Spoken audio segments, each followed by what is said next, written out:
desbloqueio do PS3 hoje está acessível a todos com um pendrive em mãos e um pouco de paciência, mas nem sempre foi assim. Antes do desbloqueio RAM para o PS3 ser desenvolvido, somente certos modelos de console poderiam ser destravados. Você também teria que desembolsar uma grana para que técnicos especializados realizassem o procedimento por você. Alguns modelos de console nem suportavam o desbloqueio por firmware, então o hardware especializado foi desenvolvido para enganar o PS3.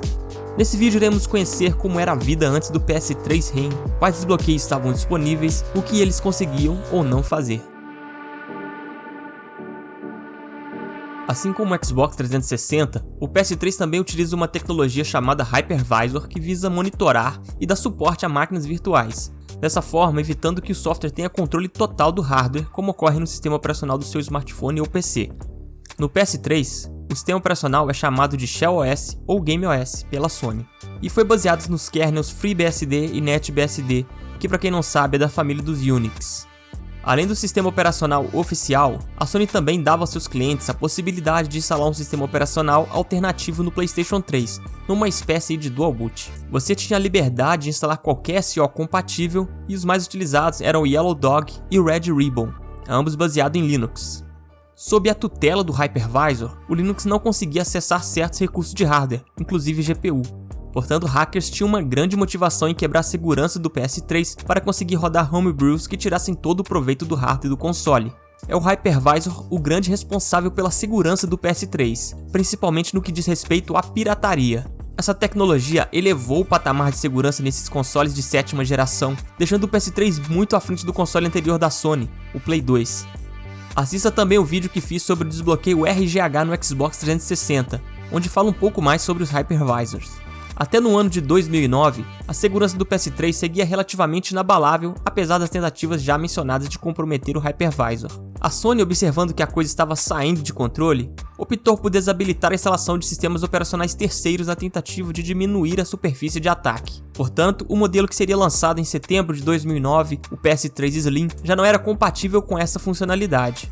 Em janeiro do ano seguinte, 2010, o hacker de codinome GeoHot, George Hotz, tornou público o exploit que deu acesso irrestrito à memória, CPU e consequentemente ao Hypervisor do PS3, derrubando a segurança desse console antes dele completar 4 anos de lançamento. Numa atitude desesperada, a Sony removeu, poucos meses depois, a funcionalidade OtherOS de todos os modelos de PS3, ou seja, uma vez que o console atualizasse para a firmware 3.21, ele estava impedido de usar o Linux ou qualquer sistema operacional terceiro, mesmo que você já tivesse feito a instalação. Nesse caso, o espaço em disco alocado estaria perdido, até que você realizasse a formatação do HD para restaurar seu tamanho total. Mas essa atitude custou caro para a Sony, não só pelos processos movidos por quem tinha comprado o console, mas porque deu uma grande motivação para a comunidade derrubar de vez a segurança do PlayStation 3. Naquele ano de 2010 foi colocado no mercado um dispositivo USB de nome PS3 Jailbreak, que induziu uma falha de RIP overflow no console e permitia rodar jogos piratas. Como era um dispositivo pago, a comunidade hacker envolvida no PS3 fez a engenharia reversa desse dongle USB para descobrir o exploit usado, e seu código foi liberado. Inclusive, você pode encontrar no GitHub com o nome de PS Groove. Hoje esse exploit pode não ser muito útil, visto que só funciona em firmwares antigas, mas pode servir para fins de estudo. Para inutilizar esse dispositivo, em dezembro de 2010, a Sony lançou a popular firmware 3.55, que também bloqueou a possibilidade de downgrade para versões mais antigas. No mês seguinte, em janeiro de 2011, o grupo hacker Fail Overflow, se aproveitando de uma falha da firmware 3.55, consegue acesso às chaves privadas do console. Com isso, basicamente você consegue rodar qualquer software sem que o Hypervisor reclame, mesmo sem usar dispositivos como o PS3 Jailbreak, pois a chave privada já estava em mãos. Apesar do time Fail Overflow ter conseguido obter acesso à chave, ela não foi liberada para o público.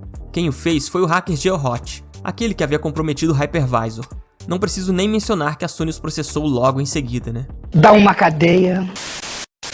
A chave privada é o ouro de qualquer sistema de segurança baseado em chaves assimétricas, inclusive em consoles de última geração, e deve ser protegida a todo custo, pois ela é a porta de entrada para assinar qualquer software e também iniciar o console com uma firmware modificada, ou CFW se você preferir.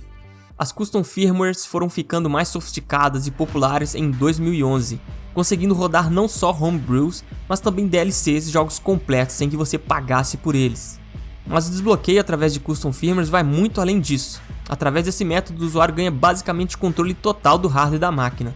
A instalação de uma CFW no PS3 tem uma grande restrição que deixou muita gente triste, inclusive eu.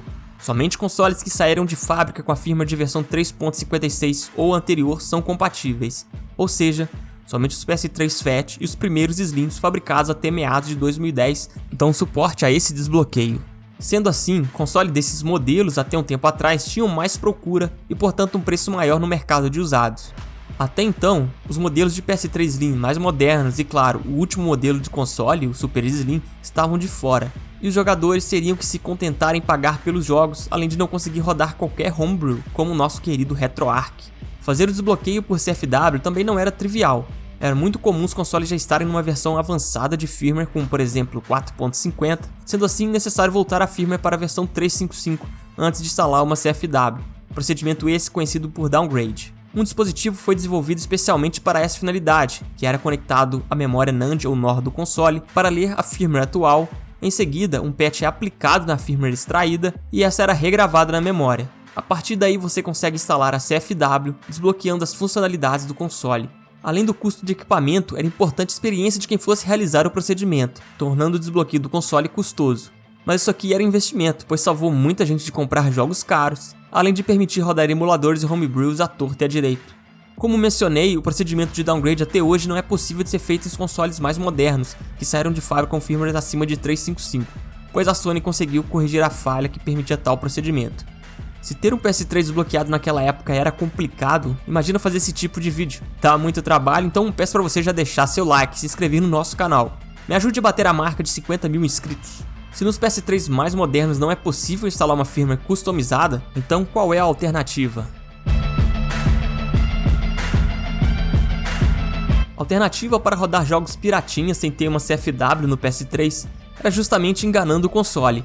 As trilhas de comunicação entre o leitor Blu-ray e o chipset da máquina eram interceptadas por um emulador de drive óptico, que em inglês é conhecido como ODE, Optical Drive Emulator. Com hardware desenvolvido para simular a troca de comandos e dados entre placa-mãe e leitor Blu-ray, era possível carregar dados do jogo, não do disco, mas do HD externo. O grande diferencial do desbloqueio via ODE era sua compatibilidade com todos os modelos de PS3. Desde o Fat esquentadinho até o mais moderno Super Slim que você encontrava lacrado na prateleira da loja.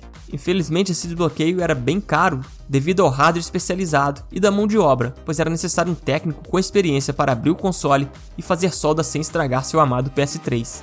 Várias placas ODE foram desenvolvidas e algumas foram só clones das mais famosas, mas para esse vídeo vamos focar no Cobra ODE, que foi muito utilizado e que teve parte do seu código embutidas em várias CFWs liberadas por aí. Desenvolvido pelo Cobra Team, essa ODE teve várias versões de placa. Conforme a Sony tentava se esquivar desse dispositivo, o time Cobra também disponibilizava firmwares, garantindo que títulos mais recentes do PlayStation 3 fossem compatíveis com esse mod. Para desempenhar seu trabalho, o Cobra ODE vinha com uma placa principal, uma placa externa com uma porta USB para conectar o HD e uma plaquinha que era soldada no console, além de cabos flat para os mais variados modelos de PS3. Podemos observar na sua placa principal o uso de FPGAs para dar conta de emular o leitor de Blu-ray do console, respondendo a tempo às solicitações do chipset e se passando por um drive autêntico.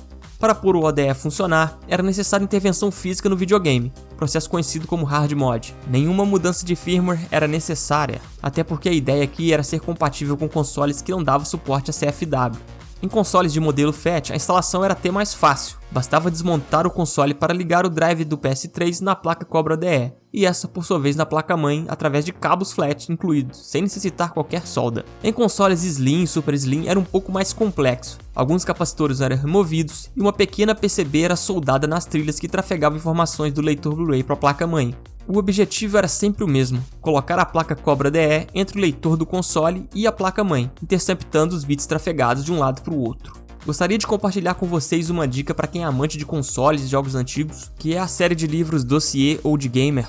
Essa série possui vários livros que abordam em profundidade a história de computadores e consoles clássicos. Vou deixar os links num comentário fixado, lembrando que ao comprar com o meu link de afiliado você está me ajudando. Quem puder, dá essa moral. Eu já tive um PS3 Super Slim lá em 2015 e usei ele travado até vender, pois ele não era compatível com CFW e era bem caro instalar o Cobra DE. Você já passou por isso naquela época? Comente aí embaixo.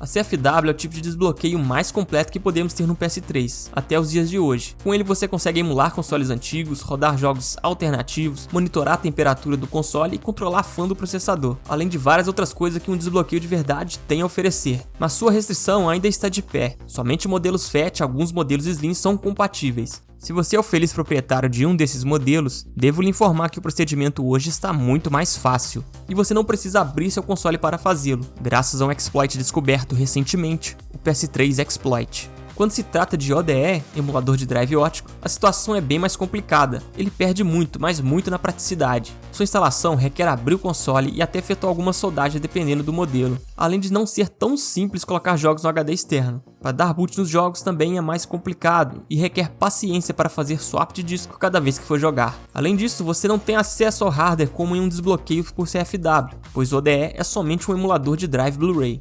Atualmente, o desbloqueio desse tipo não faz o menor sentido. As melhores opções são CFW ou PS3 RAM, o mais recente. Com ele você tem acesso a jogos alternativos, homebrews como emuladores, sem ter que abrir seu console, bastando apenas um pendrive e um pouco de paciência. Além disso, ele é compatível com todos os modelos de PS3 já lançados. Quer entender mais sobre o PS3 RAM? Fique ligado no canal para a parte 2. Então esse foi mais um vídeo do canal 8 Bits de Nostalgia. Deixo para vocês um vídeo sobre o processador Cell do PS3, que é o grande responsável pelo poder e também pela dificuldade de se desenvolver e emular para esse console. Não se esqueça de deixar aquele like e se inscrever no nosso canal. Grande abraço, valeu!